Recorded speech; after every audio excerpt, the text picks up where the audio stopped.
Expanda os teus horizontes com um ecrã imersivo de 5 polegadas, Full View, memória de 8 GB, câmara de 8 megapixels com flash e acabamento escovado metalizado para um look premium. Deixa-te levar pelo novo Alcatel 1 e transporta-te para o futuro. Aproveita já o preço de lançamento de 1.790 dobras com oferta de cartão SIM e 900 megas de internet. Promoção válida até 24 de agosto. CST, sempre juntos.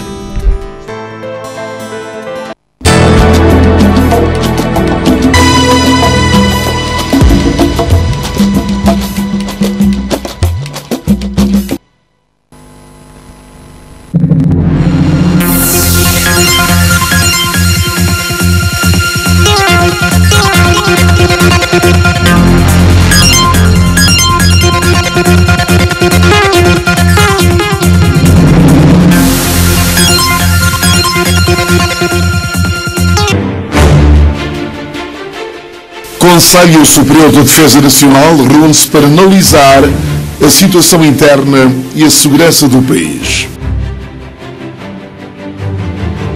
O Primeiro-Ministro espera esclarecimento de toda a verdade sobre a tentativa de subversão da ordem constitucional e reage às críticas da oposição sobre o prazo de isenção de vistos.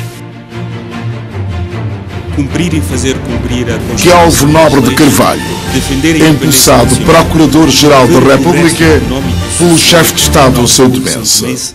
E desempenhar São Tomé e Príncipe Nigéria procuram reforçar a cooperação com a vinda ao país da delegação ministerial nigeriana.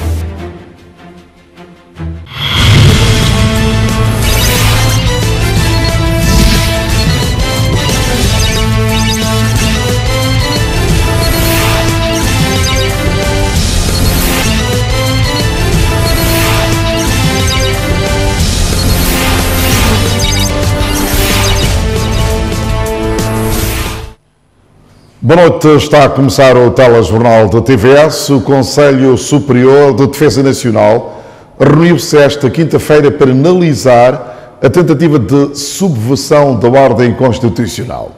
O encontro presidido pelo chefe de Estado, Evaristo Carvalho, cuja única ordem do dia foi a análise da situação interna e segurança do país, e também não foi tomada nenhuma decisão, aguardando assim que os inquéritos prossigam para que o Conselho se pronuncie posteriormente, segundo o Tenente-Coronel João Bexigas, porta-voz do Conselho.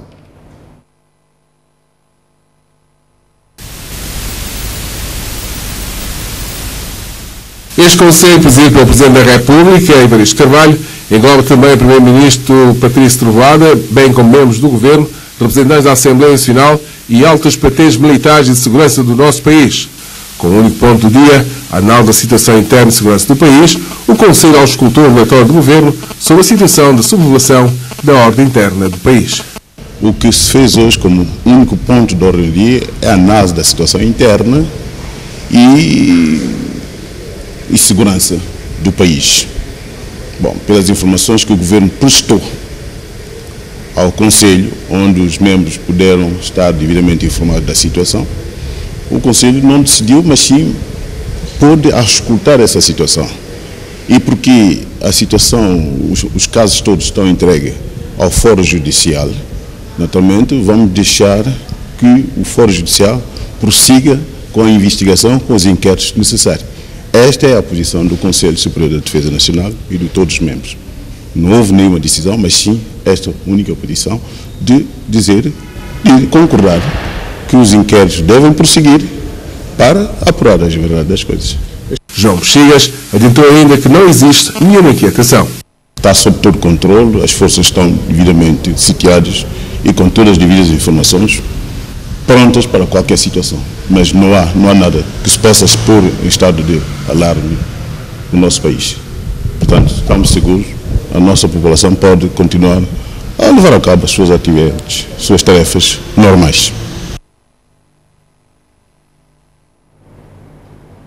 Palavras do Coronel João Bexigas e não Tenente-Coronel, como fizemos referência, o porta-voz do Conselho Superior de Defesa Nacional, que hoje esteve reunido do Palácio do Povo, reunião presidida pelo chefe de Estado Evaristo Carvalho. O Tribunal da Primeira Instância decretou prisão preventiva aos 5 arguidos da tentativa de subversão da ordem constitucional. O juiz de instrução criminal aplicou a medida de coação mais gravosa aos 3 mercenários espanhóis e 2 santomenses. Os 5 arguidos estiveram a ser ouvidos por volta de meia-noite desta quarta-feira. Recorde-se que as forças de segurança, liderada pela Polícia Nacional e coordenada pelo Ministério Público, conseguiram desmantelar a operação de subversão que estava em curso, tendo apreendido diversos materiais. Os 5 arguidos foram conduzidos à cadeia central, aguardando o julgamento. O Primeiro-Ministro Patrício Trovoada, que participou do Conselho Superior de Defesa Nacional, à saída da reunião disse não comentar a decisão judicial. O chefe de governo afirmou que a preocupação e a responsabilidade do Executivo é de assegurar a paz, defesa e proteção dos bens e das pessoas no território nacional. Eu penso que o juiz apreciou os elementos que estavam a seu dispor, o juiz ouviu e assim bem decretou. Eu não tenho comentários a fazer. A preocupação do governo, a responsabilidade do governo do ponto de vista constitucional é de assegurar a paz, a defesa, a proteção dos bens das pessoas e do território nacional. Quanto a isso, podem ficar descansados, estamos a fazer o nosso trabalho. Que a Justiça faça o seu o mais rapidamente possível para nós esclarecermos essa situação, porque, como vê, são casos repetidos e temos que ir ao fundo do problema, as implicações quer nacionais, quer estrangeiras, para que São Tomé e Príncipe continue a sua marcha tradicional de ser um país calmo, pacífico, democrático e que jamais haja espaço para a criminalidade nacional e internacional. O Primeiro-Ministro reagiu também às críticas da oposição face à questão da alteração do prazo de isenção de visto de entrada no país para 180 dias. A oposição esteve nesta quarta-feira no Palácio de Louvoa para mostrar esta preocupação ao Presidente da República. O chefe do Governo, em declarações esta quinta-feira, a imprensa afirmou que não é preciso a oposição estar a correr para a Presidência da República. Patrício Trovoada disse que tudo não passa de propaganda eleitoral. Nós temos um sistema, uma democracia que é semi-parlamentar, mas que funciona e que tem regras de funcionamento. O governo faz uma proposta que leva à Assembleia. Onde se deve discutir da proposta é na Assembleia. Depois de discutir, a proposta pode ser melhorada, pode ser chumbada, pode ser votada e se houver problema de constitucionalidade, recorre-se ao Tribunal Constitucional. O Presidente da República, ao promulgar, ele também tem as suas observações, promulga ou não promulga.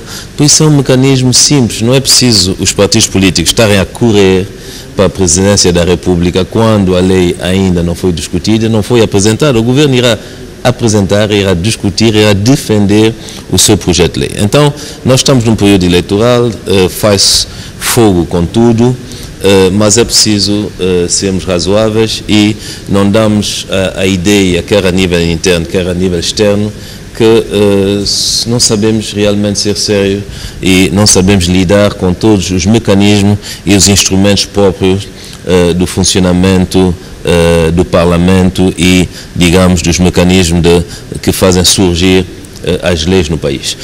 Fundamentalmente, quanto à questão do fundo, não se trata de uma lei para deixar as pessoas entrarem 180 dias no país. Trata-se de uma lei que vai permitir ao governo regular caso a caso, sem ter que sistematicamente recorrer à Assembleia Nacional. Aliás, não é uma lei que tem só a ver com os estrangeiros, na ótica de estrangeiro que dizem alguns partidos da oposição. Existe, por exemplo, santomenses, estamos num período de férias, existe santomenses que vêm de férias com os seus filhos que têm nacionalidade estrangeira. se os filhos vêm com eles, no fim de 15 dias, esses filhos ou que têm que pedir um visto ou têm que acabar as férias. Bom, para cada caso, se nós queremos alterar, temos que ir à Assembleia Nacional. Estamos a pedir para que o governo, caso a caso, possa alterar, reduzir, aumentar, através de um decreto-lei que vai sempre à promulgação, mas que nunca o governo pode fazer para um período de permanência superior a 180 dias. Como é que vocês veem que um simples agente dos serviços de imigração pode dar uma permanência de 120, 140, 160 dias, discrecionariamente, e um governo não pode, através de um decreto-lei, regular o tempo de permanência do estrangeiro? Diz que isto pode apresentar um perigo para a democracia, a oposição, questões de segurança. A oposição deveria pensar muito bem na situação atual de segurança do país e tentar saber realmente o que é um perigo para a democracia no nosso país. Então, não vamos fazer política com um assunto normal. Esse assunto vai ser discutido na Assembleia Nacional. Se a Assembleia Nacional, em termos que vai de férias dentro de alguns dias, tem o tempo ainda de apreciar esse documento, o governo estará lá na Assembleia, é lá que se discute dos projetos e das propostas de lei, e o governo irá defender, e toda a gente saberá através de um debate público daquilo que se trata. E depois passaremos à votação. Se houver problema de inconstitucionalidade ao foro próprio, o documento virá, se ele é aprovado, para o Sr. Presidente da República, e o Presidente da República, em sua alma e consciência, em função daquilo que são os seus poderes constitucionais, fará como ele bem entender. A lei estará ou não estará, quer dizer, não é a nossa preocupação, muito sinceramente, e eu não quero perder muito tempo numa questão que só tem a ver com propaganda eleitoral, que, no meu entender, devia hoje dar lugar a propostas concretas, soluções concretas para o bem dos santomenses e o desenvolvimento do país.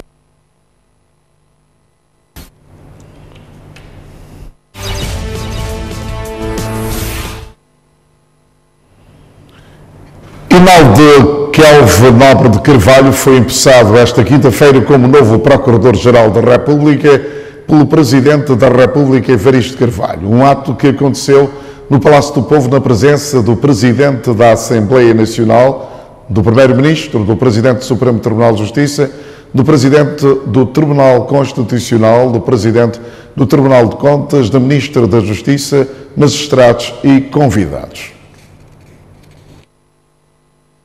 Juro, por minha hora, cumprir e fazer cumprir a Constituição e as leis, defender a independência nacional, promover o progresso econômico, social e cultural do povo santomense e desempenhar com toda a lealdade e dedicação as funções que me são confiadas. Com este juramento, Inaldo Kelvin Nobre de Carvalho tornou-se assim o novo Procurador-Geral da República, conforme decreto presidencial publicado a 6 de agosto do corrente ano. Inaldo Kelvin, de 35 anos, é licenciado em Direito pela Universidade de Coimbra desde 2007. Tem mestrado em Fiscalização de Empresas e Direito da Bolsa, da Banca e Seguros pela Universidade de Coimbra. Entrou para o Ministério Público em 2011. Inaldo Kelvin Nobre de Carvalho considerou que está a serviço do povo e pronto para resolver todos os casos que necessitem a prontidão da Justiça. Podem contar com esta nova administração do Ministério Público no sentido de ir avante com a nova reforma que se começou, para que ela seja mais, acima de tudo, voltada às aspirações do povo santomense, que por contrato social delegou-nos a competência para a realização de justiça, e ela será feita sempre com muita independência, isenção e o respeito estrito pela lei. Na ocasião, o Presidente da República felicitou o novo Procurador. A partir deste momento, o senhor fica investido num dos cargos chaves da política nacional, como promotor, principal promotor da justiça. O exercício desse cargo, naturalmente, exige muito trabalho, muita competência, coragem, determinação Por isso, desde logo, gostaria de felicitar, augurando sucessos no seu desempenho. Carlos Nobre Carvalho leciona Direito e Relações Internacionais na Universidade de Lusíada e é membro da UNDTC, Gabinete das Nações Unidas de Luta contra a Droga, Crimes Marítimos e Pirataria. O Conselho Ministerial Conjunto São Tomé e Príncipe Nigéria deverá ter lugar em setembro próximo. A proposta do Governo do São Tomé foi lançada pelo Ministro dos Negócios Estrangeiros, Comunidades e na abertura do encontro de trabalho entre as delegações dos dois países, tendo como pano de fundo o reforço da cooperação entre ambos os países. Reforço das relações bilaterais entre os dois países com ênfase para a defesa e segurança e na exploração sustentável dos recursos, bem como a redinamização da Autoridade Conjunta São Tomé e Príncipe Nigéria, dominam os trabalhos de 2 dias na capital são-tomense entre as duas delegações. A proposta do Governo de São Tomé e Príncipe é de que seja estabelecido um mecanismo de decisão e seguimento dos programas e ações bilaterais consubstanciado numa comissão bilateral conjunta de alto nível que se reuniria alternadamente num e no outro país. Uma especial atenção deve ser dada às atividades da Zona Conjunta de Desenvolvimento. Acolhemos favoravelmente a convocação estatutária do Conselho Ministerial Conjunto e propomos a sua realização para meados do próximo mês de setembro, permitindo desse modo uma discussão detalhada sobre esta matéria. É também vontade do Governo que a cooperação entre os dois países possa beneficiar da exploração comum do espaço aéreo. Manifestamos toda a nossa disponibilidade em acionar mecanismos com vista à retoma de ligação aérea direta entre as nossas respectivas capitais, materializando desta forma o acordo bilateral sobre os serviços aéreos atualizado em 2004. Para já, a Nigéria mostra-se disponível. Nós devemos evitar esforços no sentido de explorar ao máximo os recursos hidrocarbonetos e não hidrocarbonetos para o benefício dos dois países. As suas senhoras permitam, no nome do governo nigeriano, reiterar a nossa vontade de conduzir as relações entre os nossos dois países para um nível mais alto. Para além da Ministra de Estado dos Negócios Estrangeiros, integram a delegação nigeriana, dentre outras personalidades, o Ministro de Estado da Agricultura, o Procurador-Geral e Ministro da Justiça, o Ministro de Estado para a Aviação, bem como representantes dos Ministros das Finanças e da Defesa. As interrupções constantes no fornecimento de eletricidade que se tem vindo ultimamente a registrar deve-se a avarias verificadas durante as manutenções e uma nova avaria na central hidroelétrica do contador. A explicação foi dada pelo diretor-geral da empresa de água e eletricidade, EMAI. As constantes interrupções no fornecimento de eletricidade registradas nos últimos dias devem-se a avarias, algumas delas já explicadas pelo diretor-geral da EMAI. Porém, surge agora mais uma na central hidroelétrica do contador. Embora as avarias não sejam um facto novo, a EMAI tem se deparado com dificuldades de encontrar as peças dos geradores mais antigos devido à descontinuidade da fabricação. Como vocês podem compreender, a EMAI está composta por 5 centrais, uma hídrica e 4 térmicas. A hídrica já data de 50 anos, ela ultimamente tivemos uma derrocada em que fomos superados e mal acabamos de superar a derrocada, um controlador avariou. Pela idade dela, tentamos, já está descontinuado no mercado, tentamos procurar a solução, logo deparamos com a solução lá para a França, onde as diligências estão sendo feitas para que aquilo chegasse.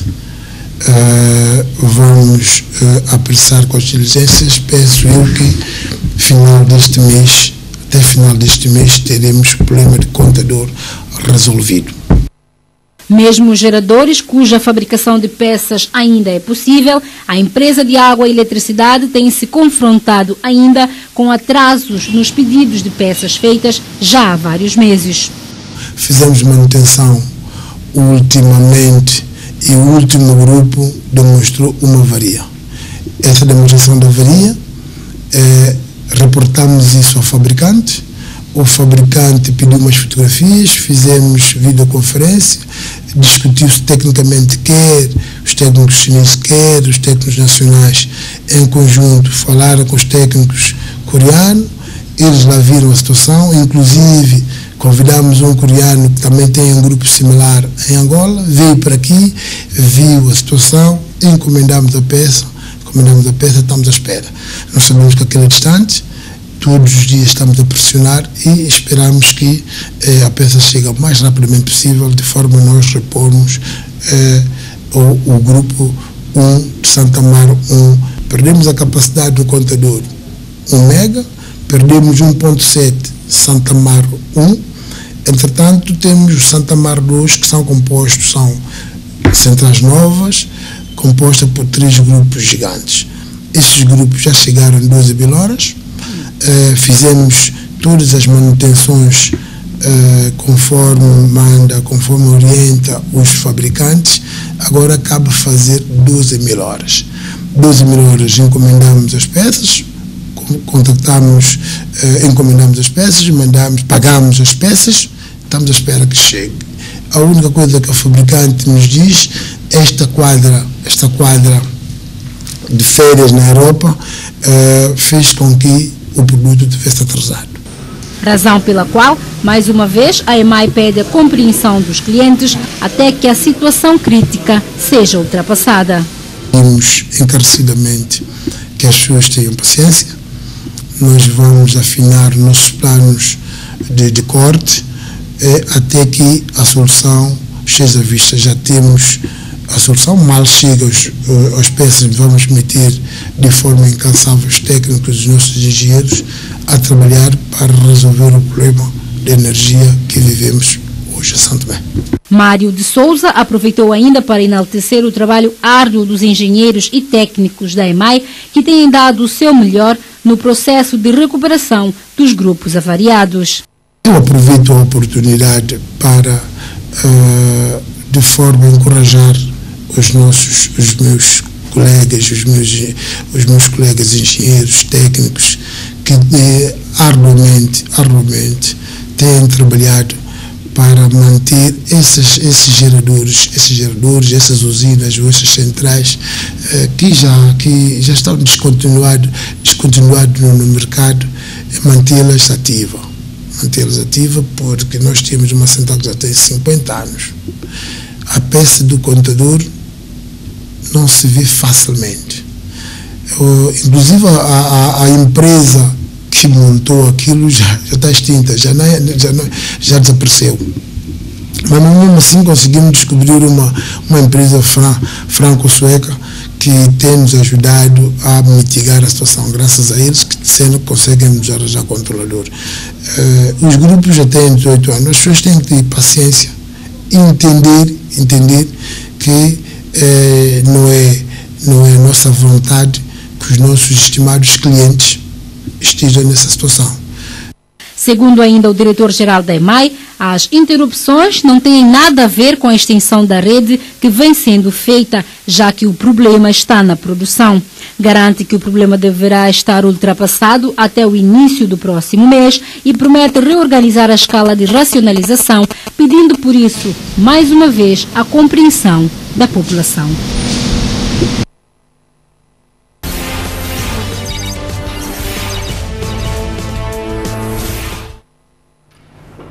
Já está em tribunal o processo de tentativa de burla ao Estado angolano em 50 mil milhões de dólares, cerca de 43 mil milhões de euros.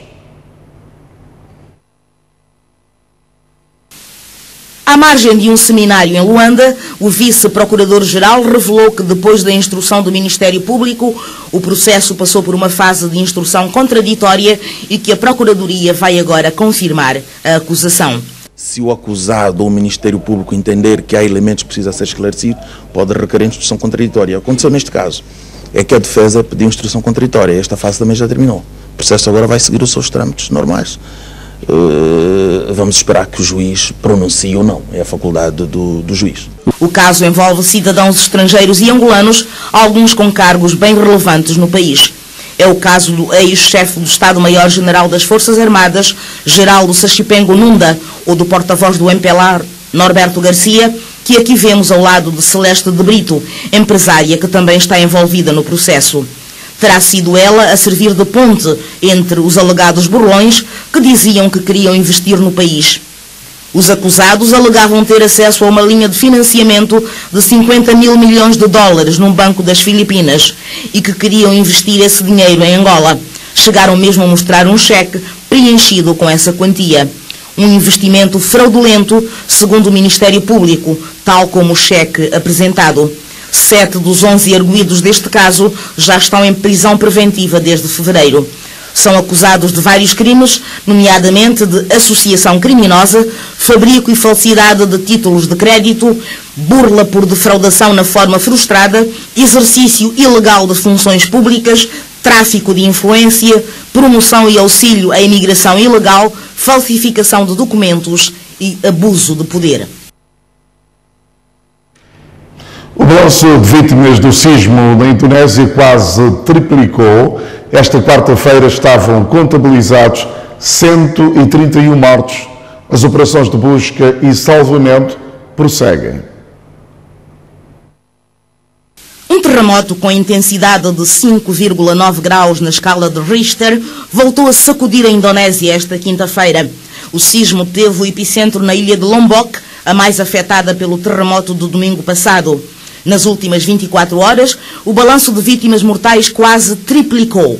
Na quarta-feira, estavam contabilizados 131 mortos. Agora, a fasquia ultrapassa largamente as 300. As autoridades acreditam que o balanço de vítimas vai continuar a subir, uma vez que há regiões que ainda não foram visitadas pelas equipas de resgate. O sismo de domingo teve a intensidade de 6,9 graus na escala de Richter e mais de 230 réplicas. A operação de busca e salvamento está em marcha, mas não se encontram sobreviventes debaixo dos escombros desde terça-feira. Dezenas de milhares de pessoas estão sem casa. O esforço divide-se entre a busca de sobreviventes e o apoio aos desalojados. Água, comida e cuidados médicos estão a ser distribuídos em acampamentos improvisados. 40 mortos e dezenas de feridos são, para já, os resultados no raio aéreo que atingiu esta quinta-feira um autocarro em Iémen, na cidade de Dalian. As vítimas são as crianças. Um raio aéreo que atingiu um autocarro que transportava crianças fez esta quinta-feira cerca de 40 mortos e dezenas de feridos no Iêmen. O ataque aconteceu na cidade de Dalian, no noroeste do país. A maioria das vítimas são crianças. Caças F-16 portugueses vão substituir os caças espanhóis no âmbito das manobras militares da NATO a decorrerem atualmente na Estónia. O anúncio surge na sequência de um incidente ocorrido na terça-feira, no qual um caça Eurofighter espanhol disparou um míssil por engano. O míssil ARC-AR, de fabrico norte-americano, teria sido disparado a cerca de 100 quilômetros na fronteira com a Rússia. Portugal é atualmente responsável pelo policiamento do espaço aéreo no Báltico, dentro do qual da NATO. O Ministério Espanhol da Defesa já abriu uma investigação no sucedido. O primeiro-ministro estônio, Jüri Ratas, solicitou igualmente explicações à Aliança Atlântica.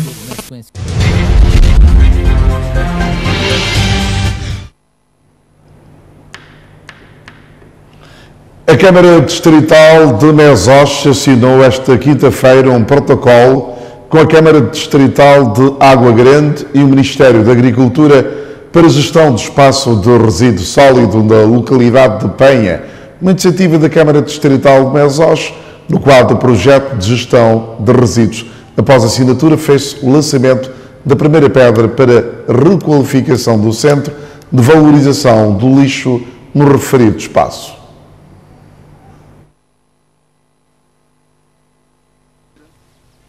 O espaço pertencia à Câmara Distrital de Água Grande, sob a tutela do Ministério da Agricultura. Mas, através deste protocolo, assinado entre as autarquias de Água Grande, Mesós e o Ministério da Agricultura, o Centro de Valorização de Lixos ficará sob a tutela da Câmara Distrital de Mesós. O objetivo é requalificar e aproveitar melhor o espaço para a gestão de resíduos sólidos e urbanos. O Governo, logo à primeira mão, engajamos neste projeto.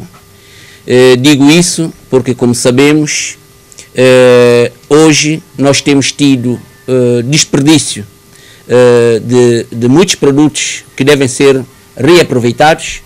Temos a experiência na nossa cidade capital, dos nossos mercados, como é que tem sido a higiene na nossa cidade, e devido à falta de meios rolantes para a recolha desses resíduos, infelizmente eles estavam sendo subaproveitados. A Câmara Distrital de Mesós, preocupada com o sistema ambiental de seu resíduo que existe abundante pelo distrito, através da nossa técnica lá da Câmara, foi solicitando e foi pesquisando e conseguiu de facto ver um projeto que ajudaria-nos bastante a eliminar essa situação de lixos que abunda pelo distrito. E tudo a pensar no bem-estar do distrito de Mesós e da sua população, e não só. Por isso esse projeto tem uma duração de 2 anos e está na fase agora para requalificação do espaço onde vamos tratar de todos os resíduos, transformar em composto. Estamos a falar da proteção do ambiente, estamos a falar da recolha dos resíduos. Estamos hoje, ao nível do país, a produzirmos cerca de 60% do lixo composto, que é o lixo orgânico, ou seja, tudo que nós podemos reaproveitar para a agricultura. Estamos num país agrícola, portanto é muito importante esta vertente para o país, ou seja, nós estamos a falar de cerca de 60% daquilo que nós podemos tirar do lixo para reaproveitarmos para a agricultura. Portanto, é um projeto que nós deveríamos ver, e estamos a ver hoje, como projeto nacional. Para a requalificação desta obra, contam com o apoio financeiro da União Europeia. É um pequeno projeto, digamos, mas importante pelo meio ambiente. É importante também a colaboração entre todos os atores. Cada um de nós tem o seu papel, o papel de financiador, o papel do Ministério, mas sobretudo é a população. Então, dentro do projeto, há ações de sensibilização, aquelas que são mais importantes. Porque nós aqui estamos a ver, pronto, ponemos as pedras, mas vai ser pedras que vai crescer o valor digamos, daquilo que vai ser o projeto na gestão do ambiente. Esperamos, pronto, que tudo ocorre bem. 35 dias é o tempo previsto para a conclusão da obra, que será feita à base de materiais ecológicos. Uma espécie de cobra nunca vista no território nacional foi morta na noite desta quarta-feira, nas imediações do Aeroporto Velho. Era por volta de 21 horas desta quarta-feira que uma espécie de origem desconhecida apareceu nas imediações do Aeroporto Velho. A Polícia Nacional, o Corpo de Bombeiro e um civil que se encontravam no local conseguiram abater o animal depois de ter sido pisado por um carro na tentativa de atravessar a estrada. Estima-se que a mesma espécie tenha cerca de 1,73 m. É que eu estava de serviço e o meu colega chamou-me aqui dentro, que tem um bicho, parece como jiboia, disse ele tem que ir para o brevê. E quando eu saí para ver, ali que vi a cor, como sempre acompanho o mundo animal, e notei que é uma jiboia. A população mostra-se preocupada com o aparecimento desta espécie e deixa um apelo às autoridades responsáveis. Qua kumbesa agita sa normal só sombisa sa qua normal. Mas boia não. Mas nós imagina nós kunda. Kuma bisu se tava na longitude nem caminhão senai. Na sebe caminhão com a big fo kue com caminhão cefa. Deve ser, porque ontem os caminhões estão aqui à frente a fazer o teste. Uma batumeira acho que estava dentro com esse movimento todo. Chegou à noite e ele saiu. A autoridade que fez não favor, manda vasco ela caminhonete se. O Chile aí, puna não termina não pequena na quinte. Eu nunca vi esse bicho Santo mesmo. Agora nós sabemos como esse bicho veio. Agora a gente tem que saber, apelo, procurar maneira para saber como que ele veio e como que nasceu o sistema.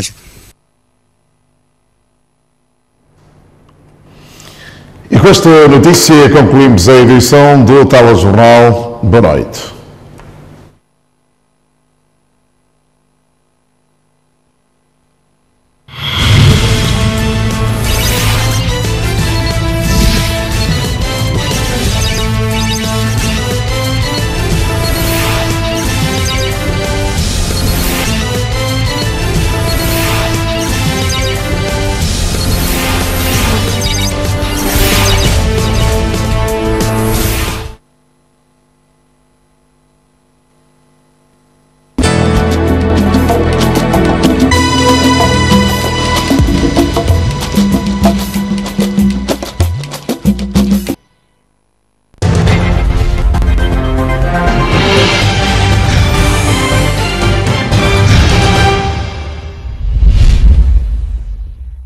Expande os teus horizontes com um ecrã imersivo de 5 polegadas, Full View, memória de 8 GB, câmera de 8 megapixels com flash e acabamento escovado metalizado para um look premium. Deixa-te levar pelo novo Alcatel 1 e transporta-te para o futuro. Aproveita já o preço de lançamento de 1.790 dobras com oferta de cartão SIM